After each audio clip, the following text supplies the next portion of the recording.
Ed eccoci qua, cari telespettatori. Allora, ben ritrovato, è con noi collegato Massimo Cestaro, della segreteria dello CGIL del regionale del Veneto, non arrivato, ma comunque virtualmente arrivato. Allora, affrontiamo insieme un tema che comunque è importante, a cui tenete in modo particolare perché c'è questa manifestazione il 15 dicembre che è significativa. Ma adesso, anzi, faccio parlare lei perché i temi che toccate riguardano le pensioni, riguardano le tasche di molti pensionati e voi dite i conti qui non tornano. Perché, segretario? No, i conti non tornano perché, diciamo, il meccanismo della rivalutazione che vediamo tra un attimo riconferma ancora una volta il taglio fatto dal governo per l'anno precedente. Diciamo così, per farla breve, Giorgia Meloni, Presidente del Consiglio, in un'intervista, anzi un intervento pubblico, ha detto che avrebbero fatto l'impossibile. E credo ci siano riusciti, nel senso che peggiorare la Fornero pensavamo tutti fosse impossibile, invece questo governo è riuscito a farlo. Poi vediamo dopo anche meglio gli elementi, però il punto che diciamo maggiormente interessa è la riproposizione per quest'anno, per il 24, del meccanismo introdotto sempre da questo governo l'anno precedente. In che consiste? Facciamo un passetto indietro. Prodi nel 2000 e poi da ultimo il governo Draghi. Vediamo la slide a questo proposito. Legge 388 del 2000, poi c'è quella del 2023, poi la proposta 2024. Eccola qua, prego. Diciamo, l'applicazione della percentuale rispetto all'inflazione era il 100% per le pensioni fino a 4 volte il minimo. Il minimo sono 560 euro grosso modo, tra 4 e 5 volte il minimo il 90%, oltre 5 volte il minimo il 75%. Nella casella, nel grafico successivo per il 23 e per il 24 si vede invece che le percentuali sono 6, 100%, 85, 53, 47, 37 e 32 nel 23. Nel 24 sono uguali, a differenza delle pensioni oltre 10 volte il minimo che passano dal 32% al 22%. Proviamo a spiegarlo meglio. Per esempio, prendiamo una fascia a caso, quella tra il 4-5 volte il minimo, o meglio tra 5, 6 e 6 volte il minimo. Sì. Sono pensioni lorde, quindi diciamo voto per pieno sono circa 1.700-1.800 euro netti, che sono le pensioni che hanno che ne so, gli operai specializzati, che hanno impiegati, che hanno tanti medici, insomma, poi parleremo anche di questa cosa qua. Che cosa si dice a questi pensionati? L'inflazione è stata l'8% o il 10% certo, o il 7%. Il tuo adeguamento alla pensione, cioè la difesa del tuo potere d'acquisto rispetto ai meccanismi inflattivi, te lo calcoliamo alla metà. Cioè quindi non recuperi il 100% dell'inflazione, quindi non hai la copertura al 100% del tuo potere di acquisto, ma il governo ha deciso che è la metà.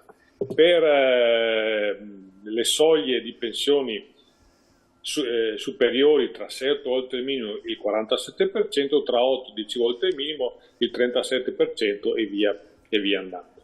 Ora tenete conto che per il 2024 l'inflazione è stimata attorno al 5% e quindi anche qua non viene applicata, sempre per fare l'esempio di prima, un adeguamento della pensione del 5%, ma viene applicata la metà.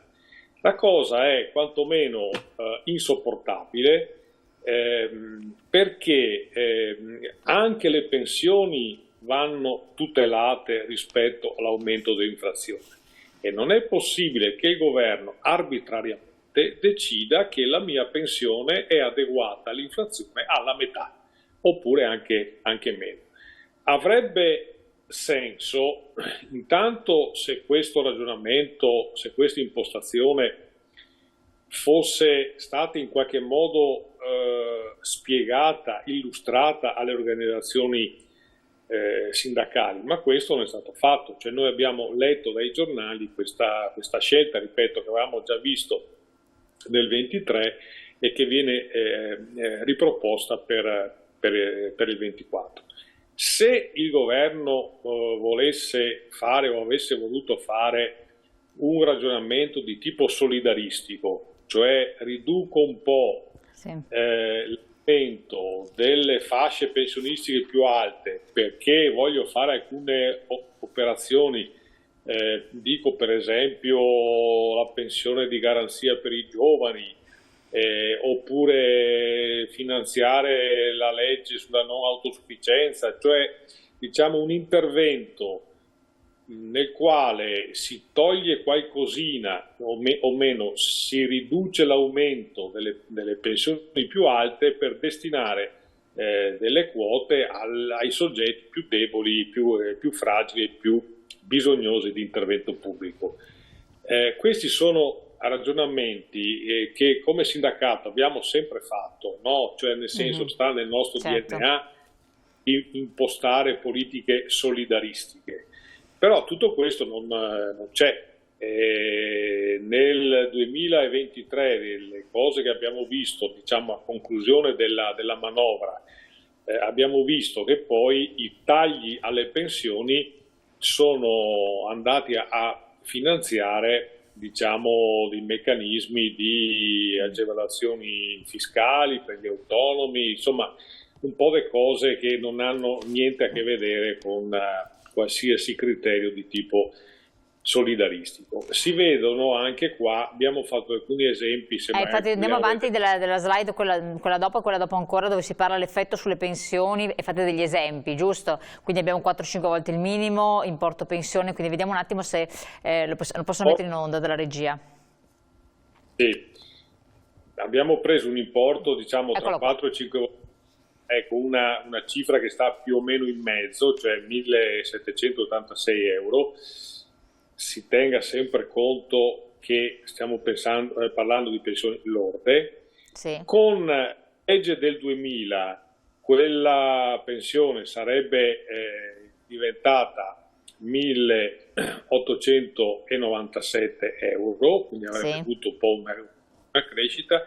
Con la legge di bilancio del 2023 invece c'è stata una perdita annua di 208 euro, nel 2024 la perdita stimata è 377 euro, la perdita nel biennio è di 587 euro. Però comunque la pensione è aumentata, cioè è passata in ogni caso a 1.970 euro. Quindi c'è stato un aumento non congruo con l'eventuale inflazione, però c'è stato. Certo, diciamo, vorrei anche vedere, insomma, ecco, cioè nel senso è chiaro che un incremento della pensione c'è, anche perché con l'inflazione stimata nell'8% del 23, che poi, come si dice, il carrello della spesa si attestava attorno al 12%, e con l'inflazione comunque ancora alta prevista per il 2024, è chiaro che un po' di incremento delle pensioni c'è stato, ma non c'è stato l'incremento a scaglioni per tutelare integralmente le pensioni rispetto alla perdita del potere di acquisto. Io le chiedo una cosa, 7-8 volte il minimo, qui stiamo parlando di cifre, tipo proprio l'ultima fila che vediamo l'indicato, 7-8 volte il minimo, 2.735 per esempio, l'importo pensione 2022, sono sempre all'ordo?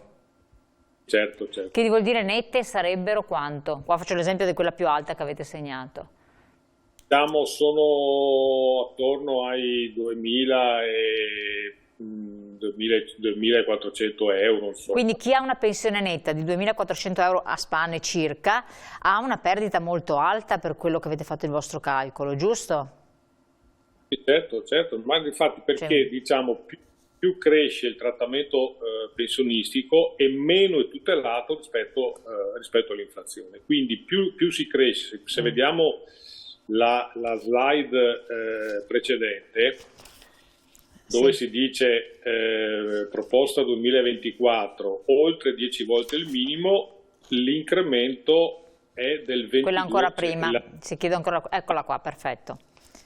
La percentuale dell'inflazione applicata è il 22%, cioè non è il 100% ma il 22%, cioè un quinto. Quindi più cresce la pensione e minore è l'incremento rispetto a quello previsto. Ora, se si può vedere anche la slide successiva. Quello dell'effetto sulle casse dello Stato. Ah, quella che abbiamo appena visto? Sì. Sì. Si calcola che la perdita nel biennio, abbiamo visto, prendiamo sempre la fascia 5-6 volte il minimo, la seconda riga, nel biennio si perdono 2.171 euro. Che è l'ultima colonna all'estrema destra, sì. Allora, è bene sapere che questi soldi non verranno mai più recuperati.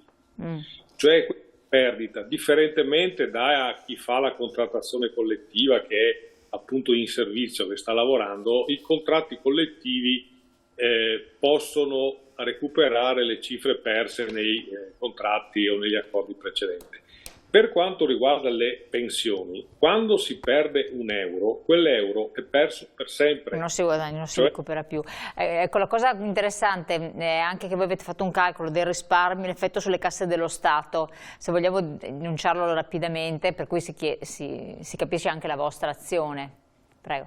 Certo. Penso che, diciamo, guardiamo quello che dice il risparmio netto al netto degli effetti fiscali, nel senso è quello che non... Che è quella successiva, chiedo alla regia, sì, prego.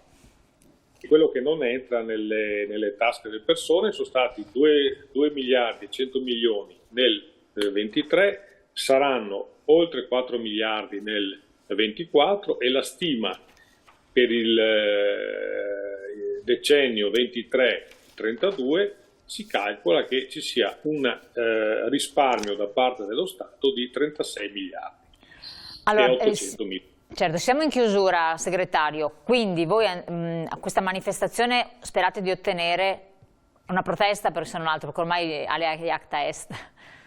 Diciamo che facciamo la protesta sperando in qualche modo in un minimo di ripensamento da parte del governo, che però facciamo un po' di fatica a vederlo.